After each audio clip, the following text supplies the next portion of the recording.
وہ بڑی سرگرمی سے بنی ہاشم اور صحاب محمد صلی اللہ علیہ وسلم کے ایک ایک گھر میں ان کو تلاش کرتے پھر رہے تھے۔ جب وہ حضرت ابو بکر صدیق رضی اللہ عنہ کے گھر کی تلاشی لینے پہنچے تو ان کی صاحبزادی اسما گھر سے نکل کر باہر آئیں تو ابو جہل نے ان سے پوچھا، لڑکی تیرا باپ کہاں ہے؟ مجھے نہیں معلوم وہ اس وقت کدھر ہوں گے۔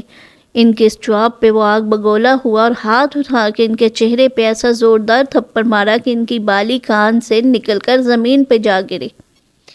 میں ہوں خدا اور آپ دیکھ رہے ہیں دا ٹرو لورز آف محمد۔ میرے ساتھ رہیے، چینل کو لازمی سبسکرائب کر دیں اور ویڈیو کو لائک کر دیں تاکہ ہم رسول اللہ صلی اللہ علیہ وسلم کے ساتھیوں کے بے مثال قربانیوں کو جان سکیں۔ جب قریش مکہ کو اس بات کا یقین ہو گیا کہ محمد صلی اللہ علیہ وسلم واقعی مکہ چھوڑ کے نکل گیا تو ان کا جنون اپنی تمام حدوں کو پار کر گیا۔ انہوں نے تمام کھوجیوں اور سراغ رسانوں کو رستے کی نشاندہی کرنے کے لیے روانہ کر دیا۔ قریش مکہ خود بھی ان کے ساتھ تلاش میں نکل کھڑے ہوئے۔ تلاش کرتے کرتے جب وہ غار ثور تک پہنچے تو سراغ رسانوں نے کہا کہ تمہارا مطلوبہ شخص اس غار سے آگے نہیں بڑھا ہے، اور ان کی یہ بات غلط بھی نہیں تھی کیونکہ رسول اللہ صلی اللہ علیہ وسلم ان کے رفیق سفر واقعی اسی غار کے اندر موجود تھے اور قریش ان کے سروں پر کھڑے تھے، یہاں تک کہ حضرت ابو بکر صدیق رضی اللہ عنہ جب ان کے قدموں کو غار کے اوپر حرکت کرتا ہوا دیکھا تو ان کی آنکھیں اشک آلود ہو گئیں۔ رسول اللہ صلی اللہ علیہ وسلم نے ان کے اوپر ایک پیار بھری نگاہ ڈالی اور ان سے کہا کہ اطمینان رکھے، خدا کی قسم میں اپنی جان کے خوف سے نہیں رو رہا ہوں، بلکہ میں اس بات سے خوف محسوس کر رہا ہوں کہ آپ کو کوئی نقصان نہ پہنچے۔ ابو بکر گھبراؤ نہیں، اللہ ہمارے ساتھ ہے، آپ صلی اللہ علیہ وسلم نے پورے اطمینان کے ساتھ کہا۔ پھر اللہ تعالیٰ نے صدیق اکبر کے دل پر اطمینان اور سکون نازل کر دیا، وہ قریش کے قدموں کو دیکھتے رہے۔ پھر انہوں نے کہا، اے اللہ کے رسول، اگر ان میں سے کسی کی نظر اپنے پاؤں پر پڑ گئی تو وہ ہم کو تو ضرور دیکھ لیں گے۔ ابو بکر، ان دو اشخاص کے متعلق تمہارا کیا خیال ہے جن کا تیسرا اللہ ہو؟ آپ صلی اللہ علیہ وسلم نے ان کو تسلی دیتے ہوئے کہا، اور اسی وقت انہوں نے ایک قریشی نوجوان کو یہ کہتے سنا، آؤ چلیں غار کے اندر چل کے دیکھتے ہیں۔ لیکن امیہ ابن خلف نے اس کی بات کا مذاق اڑاتے ہوئے کہا، کیا تم اس مکڑی کو نہیں دیکھ رہے جس نے غار کے منہ پہ جالا تان رکھا ہے؟ خدا کی قسم یہ محمد صلی اللہ علیہ وسلم کی پیدائش سے بھی پرانا ہے۔ البتہ اس وقت ابو جہل نے کہا، لات و عزیٰ کی قسم، میرا خیال ہے وہ یہیں کہیں ہم سے قریب ہی موجود ہیں، وہ ہماری سب باتیں سن رہے ہیں، ہماری ساری کارروائیاں دیکھ رہے ہیں، لیکن ان کے جادو نے ہماری آنکھوں پر پردہ ڈال دیا ہے۔ نہ ہم قریش کے لوگ نہ تو رسول اللہ صلی اللہ علیہ وسلم کی تلاش سے دستبردار ہوئے اور نہ ان کے توقب سے باز آئے۔ چنانچہ انہوں نے مکہ اور مدینہ کے درمیان طویل راستوں پہ پھیلے ہوئے قبائل میں یہ اعلان کر دیا کہ جو شخص محمد صلی اللہ علیہ وسلم کو مردہ یا زندہ کسی حالت میں بھی ان کے سامنے پیش کرے گا اس کو انعام کے طور پہ 100 بہترین اونٹ دیے جائیں گے۔ سراقہ ابن مالک مکہ کے قریب قدید کے مقام پر اپنے قبیلے کے ایک مجلس میں بیٹھا ہوا تھا۔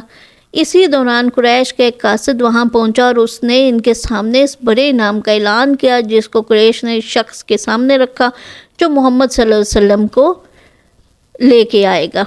انعام کے 100 اونٹوں کا یہ اعلان سنتے ہی سراقہ کے دل میں حرص نے سر اٹھایا اور اس نے انہیں حاصل کرنے کی شدید خواہش پیدا ہوئی، لیکن اس نے ضبط سے کام لیا اور اس کے متعلق ایک لفظ بھی اپنی زبان پر نہیں آنے دیا کہ کہیں دوسرے لوگوں کے دل میں بھی یہ خیال پیدا نہ ہو جائے، اور قبل اس کے کہ سراقہ اس مجلس سے اٹھتا اس کے قبیلے کے ایک شخص نے آ کے اطلاع دی، خدا کی قسم ابھی میرے سامنے سے 3 آدمی گزرے ہیں، میرا خیال ہے محمد صلی اللہ علیہ وسلم ابو بکر ان کا رہبر تھا۔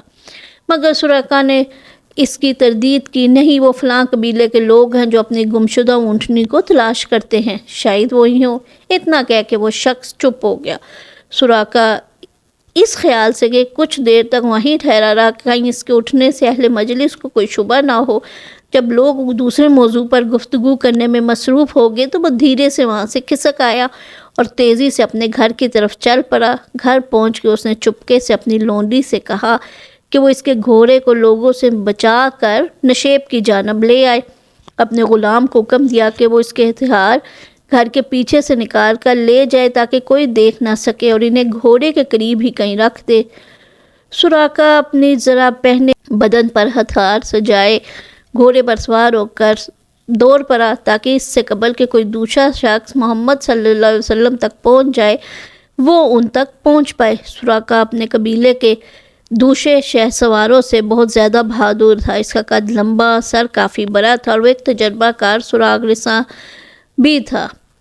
وہ ایک اچھا شاعر بھی تھا، عقل مند بھی تھا، ہوشیار بھی تھا۔ اس کا گھوڑا بہت عمدہ نسل کا تھا۔ وہ تیز رفتاری کے ساتھ رستے کو طے کرتا ہوا دھول اڑاتا ہوا اسی جانب جا رہا تھا جہاں پر اس کو کہا گیا تھا کہ اس نے کچھ لوگوں کو دیکھا ہے۔ اچانک اس کے گھوڑے نے ٹھوکر کھائی اور اس کی پشت سے نیچے آ رہا۔ اس نے اسے بدشگونی کہتے ہوئے کہا، یہ کیا؟ اور گھوڑے کو برا بھلا کہتا ہوا اس پر سوار ہو گیا۔ تھوڑی دور جاتے جاتے گھوڑے کو دوبارہ ٹھوکر لگی اور اس نے شاید کہا کہ بہت زیادہ بدشگونی ہے، کیوں نہ میں واپس چلا جاؤں، لیکن 100 اونٹوں کا لالچ اس کو اس ارادے سے باز رکھا۔ سراقہ اس مقام پہ پہنچا جہاں اس کے گھوڑے نے ٹھوکر کھائی تھی۔ ابھی تھوڑا زیادہ دور نہ گیا تھا، اس کی نگاہیں رسول اللہ صلی اللہ علیہ وسلم اور ان کے ساتھی پر جا پڑی۔ اس نے اپنا ہاتھ کمان کی طرف بڑھایا لیکن وہ اپنی جگہ پر جم کے رہ گیا، کیونکہ اس نے دیکھا اس کے گھوڑے کی ٹانگیں زمین میں دھنس رہی ہیں اور سامنے سے دھول اڑ کر اس کے گھوڑے کی آنکھوں کے سامنے حائل ہو رہا ہے۔ انہیں گھوڑے کو ایڑی لگائی مگر گھوڑا اس طرح مضبوطی کے ساتھ زمین میں دھنسا ہوا تھا جیسے کوئی لوہے کی میخیں ٹھونک دی گئی ہوں۔ تب اس نے رسول اللہ صلی اللہ علیہ وسلم ان کے رفیق کو متوجہ ہو کے عاجزانہ کہا، میری بات سنیے، آپ دونوں اپنے رب سے دعا کیجئے کہ میرے گھوڑے کی ٹانگیں زمین سے نکال دیں، میں وعدہ کرتا ہوں میں آپ کے توقف سے باز آ جاؤں گا۔ رسول اللہ صلی اللہ علیہ وسلم نے اللہ تعالیٰ سے اس کے گھوڑے کے پاؤں زمین سے نکال دینے کی دعا کی، لیکن اس کا لالچ اثر نو حرکت میں آ گیا۔ اس نے گھوڑے کو جو ہی ان کی طرف بڑھایا، اس کی ٹانگیں اب کی بار پہلے سے زیادہ زمین میں دھنس گئی۔ اس نے پھر ان دونوں کو مدد کے لیے پکارتے ہوئے کہا، آپ میرا زادہ راہ، سامان، اسباب، میرا اسلحہ سب لے لیں، میں خدا کو گواہ بنا کے اس بات کا عہد کرتا ہوں کہ اپنے پیچھے آپ کے تعاقب میں آنے والوں کو واپس کر دوں گا۔ لیکن لوگوں نے جواب دیا، ہمیں تمہارے سامان کی کوئی ضرورت نہیں، تم صرف ہمارا پیچھا کرنے والوں کو واپس لوٹا دینا۔ پھر آپ نے اس کے لیے دعا کی اور گھوڑے کی ٹانگیں آزاد ہو گئی۔ سراقہ نے واپسی سے پہلے ان لوگوں کو پکار کے کہا، ذرا رکیے، مجھے آپ سے کچھ باتیں کرنی ہیں۔ خدا کی قسم میری طرف سے اب کوئی ایسی حرکت نہیں ہوگی جس سے آپ کو کوئی نقصان ہو۔ تم ہم سے کیا کہنا چاہتے ہو؟ انہوں نے رکتے ہوئے کہا، محمد صلی اللہ علیہ وسلم، باخدا میں جانتا ہوں دین اور اقدار قائم ہو کر رہے گا۔ آپ مجھ سے اس بات کا عہد کیجئے کہ اس وقت جب میں آپ کی خدمت میں حاضر ہوں گا تو آپ مجھے عزت بخشیں گے اور اس کے لیے مجھے ایک تحریر دے دیں۔ رسول اللہ صلی اللہ علیہ وسلم نے حضرت ابوبکر صدیق کو حکم دیا کہ انہوں نے ایک چوری ہڈی پر یہ تحریر لکھ کے اس کے حوالے کر دی۔ جب وہ واپس جانے لگا تو نبی صلی اللہ علیہ وسلم نے اس کو مخاطب کرتے ہوئے کہا، سراقہ، اس وقت تم کیسا محسوس کرو گے جب تم کسرا کے کنگن پہنو گے؟ کسرا کے کنگن؟ اس نے حیرت کا اظہار کیا۔ ہاں، کسرا کے کنگن، آپ صلی اللہ علیہ وسلم نے جواب دیا۔ اس کے بعد سراقہ اپنے قبیلے میں لوٹ آیا اور اس نے دیکھا لوگ بڑی سرگرمی کے ساتھ رسول اللہ صلی اللہ علیہ وسلم کو تلاش کر رہے ہیں۔ واپس لوٹ چلو، میں نے ان کی تلاش میں زمین کا چپا چپا چھان مارا اور تم لوگ سراغ رسانی میری مہارت سے ناواقف نہیں ہو۔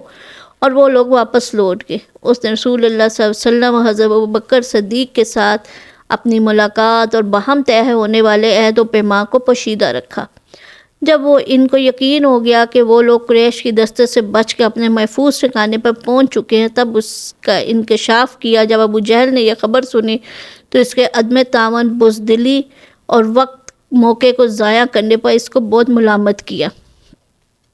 سراقہ نے کہا، ابو حکم، اگر تم اس واقعے کو دیکھتے جو میرے گھوڑے کے ساتھ پیش آیا جب اس کے پاؤں زمین میں دھنس رہے تھے تو تم کسی بھی شک میں مبتلا نہ رہتے، تم جان لیتے کہ یہ رسول اللہ صلی اللہ علیہ وسلم وہی ہیں جن کو اللہ کے رسول ہیں، اور پھر ایسی صورت میں کون ہوتا جو ان کے سامنے تاب رکھ سکتا۔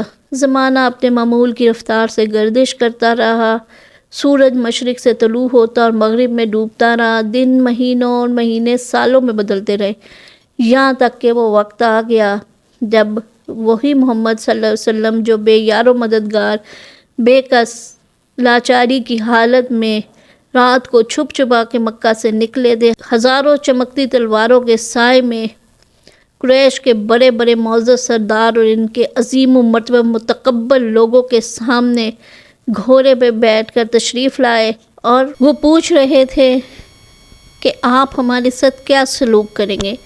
مکہ کے لوگ گھبرا رہے تھے۔ جب رسول اللہ صلی اللہ علیہ وسلم نے کہا جاؤ، آج تم پر کوئی گرفت نہیں ہے، آج سے تم سب آزاد ہو۔ اس وقت سراقہ نے اپنی سواری تیار کی، اس پر سوار ہو کے چل پڑا تاکہ وہ بارگاہ رسالت میں داخل ہو کر دائرہ اسلام میں داخل ہونے کا اعلان کر دے۔ اس وقت اس کے ہاتھ میں تحریری عہد نامہ تھا جو 10 سال پہلے اس نے نبی صلی اللہ علیہ وسلم سے لکھوایا تھا۔ سراقہ نے بیان کیا، میں اس وقت رسول اللہ صلی اللہ علیہ وسلم کی خدمت میں حاضر ہوا تھا جب آپ مقام جرانہ پر قیام پذیر تھے۔ میں اسلامی فوج کے ایک دستے میں داخل ہوا جو انصاری سپاہیوں پر مشتمل تھا۔ وہ مجھ کو اپنے نیزوں کے پیچھے سروں سے مار مار کر کہہ رہے تھے دور ہٹ جا، دور ہٹ جا، کیا چاہتا ہے؟ لیکن میں برابر ان کی صفوں کو چیرتا آگے بڑھتا اور رسول اللہ صلی اللہ علیہ وسلم کے قریب پہنچ گیا۔ اس وقت آپ صلی اللہ علیہ وسلم اپنی اونٹنی پر تشریف فرما تھے۔ میں نے عہد نامے کو اپنے ہاتھ میں لے کر بلند کرتے ہوئے کہا، اے اللہ کے رسول صلی اللہ علیہ وسلم، میں سراقہ ابن مالک ہوں اور یہ وہ تحریر ہے جو آپ نے مجھے لکھ کے دی تھی۔ تو آپ صلی اللہ علیہ وسلم نے فرمایا، سراقہ میرے قریب آؤ، میرے قریب، یہ عہد اور حسن سلوک کا دن ہے۔ پھر میں نے سامنے پہنچ کر اپنے اس نام کا اعلان کیا اور آپ صلی اللہ علیہ وسلم کے احسان اور حسن سلوک سے بہریاب ہوا۔ رسول اللہ صلی اللہ علیہ وسلم کے ساتھ حضرت سراقہ ابن مالک رضی تعالیٰ عنہ کی اس ملاقات کو بھی چند ہی مہینے گزرے تھے کہ اللہ تعالیٰ نے نبی صلی اللہ علیہ وسلم کو اپنے جوار رحمت میں بلا لیا۔ حضرت سراقہ رسول اللہ صلی اللہ علیہ وسلم کی وفات پہ بے حد غمگین ہوئے۔ ان کی آنکھوں کے سامنے اس روز کا منظر گردش کرتا رہا جب انہوں نے 100 اونٹوں کے لالچ میں آ کر آپ صلی اللہ علیہ وسلم کو قتل کا ارادہ کر لیا تھا، اور آج یہ حال ہے کہ دنیا کے سارے اونٹوں کی حیثیت ان کے نزدیک رسول اللہ صلی اللہ علیہ وسلم کے ناخن کے ایک تراشے کے برابر بھی نہ تھے۔ حضور صلی اللہ علیہ وسلم کے الفاظ کو بار بار دہرا رہے تھے، سراقہ اس وقت تمہاری کیا حالت ہوگی جب تم کیسرا کے کنگن پہنو گے۔ اور ان کو اس بات میں ذرا برابر شک و شبہ نہیں تھا کہ ایک دن وہ یہ ضرور پہنیں گے۔ زمانے کی گردش نے حالات و واقعات میں انقلاب و تبدیلی کے اپنے عمل کو مسلسل جاری رکھا، یہاں تک کہ مسلمانوں کی خلافت کی ذمہ داری خلیفہ دوم حضرت عمر فاروق رضی اللہ عنہ کے کندھوں پہ آ پڑی۔ ان کے عہد مبارک میں مسلمانوں کی فوجیں آندھی طوفان کی طرح ایران کے سلطنت پہ ٹوٹ پڑیں اور وہ پے در پے قلعوں کو فتح کرتے رہے، فوجوں کو شکست پہ شکست دیتے رہتے، الٹتے رہے، یہاں تک کہ اللہ تعالیٰ نے ان کے ہاتھ شاہانہ کسریٰ کی عظیم سلطنت کا خاتمہ کر دیا۔ اور یہ ہے حضرت عمر فاروق رضی اللہ عنہ کی خلافت کے آخری زمانے کی بات کہ ایک روز حضرت سعد بن ابی وقاص کے قاصد فتح کی بشارت لے کے دربار خلافت میں حاضر ہوئے۔ وہ اپنے تمام مسلمانوں کے بیت المال کے لیے اس مال غنیمت کا 5واں حصہ لے کے آئے تھے جس کو غازیان اسلام نے حاصل کیا تھا۔ جب وہ تمام چیزیں تو عمر رضی اللہ عنہ کے سامنے رکھی تو انہیں دیکھا حیران اور ششدر رہ گئے۔ ان چیزوں میں کسریٰ کا وہ تاج تھا جو موتیوں سے لبریز تھا، اس کے وہ کپڑے تھے جس کے اوپر سونے کا کام ہوا ہوا تھا، اس کا وہ پٹکا تھا جس میں جواہرات و ہیرے جڑے ہوئے تھے، اور اس کے وہ کنگن تھے جس کے مثل کسی آنکھ نے کبھی نہیں دیکھا تھا۔ اس کے علاوہ دوسری بے شمار قیمتی اور نفیس چیزیں بھی موجود تھیں۔